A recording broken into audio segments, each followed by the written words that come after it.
जिस संभल में सब कुछ खुशी से चल रहा था, आखिरकार क्या हुआ वहां पे? आखिरकार अब इंटरनेट संभल में क्यों बंद है? आखिरकार कैसे संभल में पत्थरों की बारिश होने लगी?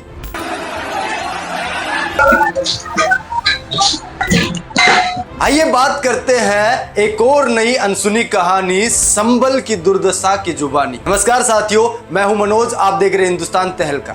आज संभल जल रहा है, उसका कारण बताया जा रहा है संभल के अंदर बना हुआ मस्जिद और उसका विवाद। जी हाँ, महंत ऋषिराज महाराज और उसके साथ में हिंदू समाज के लोगों ने जामा मस्जिद को लेकर उसके ऊपर कोर्ट के अंदर याचिका दायर की। उसके अंदर उन्होंने कहा कि जो आज के दिन जामा मस्जिद जहां पर मौजूद है, पहले वहां पर हरिहर मंदिर होता था। मुस्लिम समाज का कहना है कि मुगल समय से ही यहां पर मस्जिद मौजूद था और मस्जिद ही था पहले से, यहां पर कोई भी अंश मंदिर का देखने को नहीं मिलता। उसके बाद में महंत ऋषि ने इसके बारे में भी कहा कि 1529 के अंदर भी जब बाबर आया तो उसने यहाँ पर जो हरिहर मंदिर है उसको तोड़ दिया और उसके ऊपर मस्जिद बना दिया। इसको लेकर याचिका दर्ज हुई कोर्ट के अंदर। अब बात करते हैं कोर्ट ने इसके ऊपर क्या कहा, क्या फैसला रहा। सिविल कोर्ट की तरफ से आदित्य सिंह ने कहा कि 10 दिन के लिए जांच करने का आदेश दिया कि जाओ और वहां पे मस्जिद के अंदर जांच करो। जैसे ही वो जांच करने के लिए गया तो उसके अलावा जब जांच हुई 19 नवंबर को, उससे पहले जो इस्लामी धर्म है, मुस्लिम समाज के लोगों ने कहा कि इस जांच के द्वारा हमें जो सर्वे था उसके लिए हमसे पूछा ही नहीं गया कि क्या सर्वे होगा, इसके बारे में क्या होगा। और जो कोर्ट के अंदर जो ये याचिका दायर की और जब इसके बारे में बताया गया कि जांच होने वाली है, उसके रिलेटेड हमसे हमारा जो मुद्दा था सामने नहीं रखने दिया गया। और उसके बाद में जब यहाँ पर जांच हुई तो 19 नवंबर को जो पहली जांच हुई तो उसके अंदर ज्यादा कुछ खास बातचीत नहीं हुई और ना ही ज्यादा इतनी बड़ी जांच हुई। पर उसके बाद में जब दूसरी बार 24 नवंबर को जांच करने के लिए प्रशासन पहुंचा और वहां पर आसपास पुलिस अधिकारी भी मौजूद थे और वहीं दूसरी ओर रैपिड एक्शन फोर्स है वो भी वहां पर मौजूद थी। और उन्होंने देखा कि 24 नवंबर को आसपास भीड़ लग चुकी है और इस भीड़ को कंट्रोल करने की कोशिश शुरुआत में की गई। उसके लिए उन्होंने आंसू गैस के गोले भी दागे और उसके साथ में लाठी चार्ज भी हुआ। पर देखा कि भीड़ कंट्रोल में नहीं आ रही है तो उसके बाद में पुलिस ने आसपास के जितने भी थाने हैं वहां से भी फोर्स को बुला लिया और उसके बाद में पुलिस ने अपनी आत्मरक्षा के लिए वहां पर फायरिंग भी हुई। वहीं दूसरी ओर जो 4 से 5 लोग इस पथराव के दौरान मारे गए थे, उसके लिए मुस्लिम समाज के लोगों ने कहा कि जो ये 4-5 लोग मारे गए हैं ये पुलिस की गोलियों की वजह से मारे गए हैं। क्या संभल का जलना संभल वासियों ने तय किया था?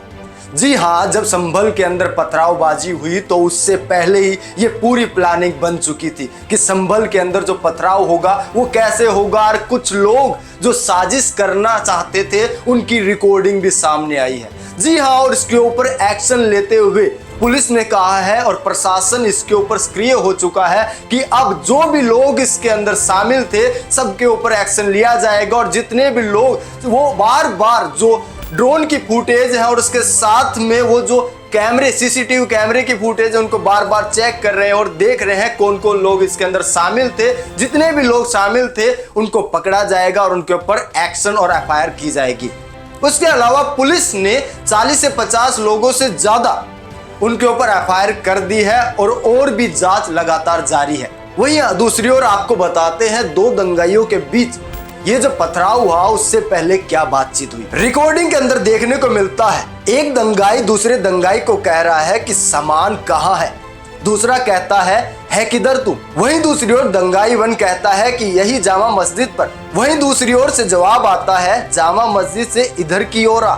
वहीं दंगाई 1 कहता है यहाँ पर ले आ, जुबेर भाई के वहां ले आ। आपने देखा कि दो दंगाई आपस में कैसे इस पथराव को लेकर पहले ही प्लानिंग कर रहे थे। उसके अलावा भी काफी सारे लोग इसके अंदर शामिल थे। इस रिकॉर्डिंग का पता तब चला जब पुलिस ने आरोपियों को पकड़ा और उनकी रिकॉर्डिंग सुनी तो पता चला कि ये लोग शामिल थे। इसके अंदर 3 लोगों का नाम सामने आ चुका है। आमिर पठान, मोहम्मद अली, फजाम अब्बा को गिरफ्तार कर लिया गया। उनसे पूछताछ हुई तो पता चला और भी लोग इस पथराव के अंदर पहले ही साजिश कर चुके थे। वहीं दूसरी ओर सपा सांसद जियाउर रहमान के घर के पास में कुछ महिलाओं ने पत्थरबाजी पुलिस के ऊपर की के बारे में नेताओं ने क्या कहा। जब राहुल गांधी से पूछा गया तो उन्होंने इसके ऊपर कोई जवाब नहीं दिया। वहीं दूसरी ओर गोपालाचारी जो सपा के सांसद हैं, उन्होंने कहा कि ये जो छोटे छोटे जज हैं उन्होंने फैसला सुना दिया और उनकी गलतियों की वजह से ऐसा कुछ हुआ है। और अब बात करें एडवोकेट जफर अली, अध्यक्ष जामा मस्जिद प्रबंधक समिति। एडवोकेट का कहना है कि गोलियां तो चलाई गई पर अब हम उसके ऊपर एफआईआर भी करेंगे।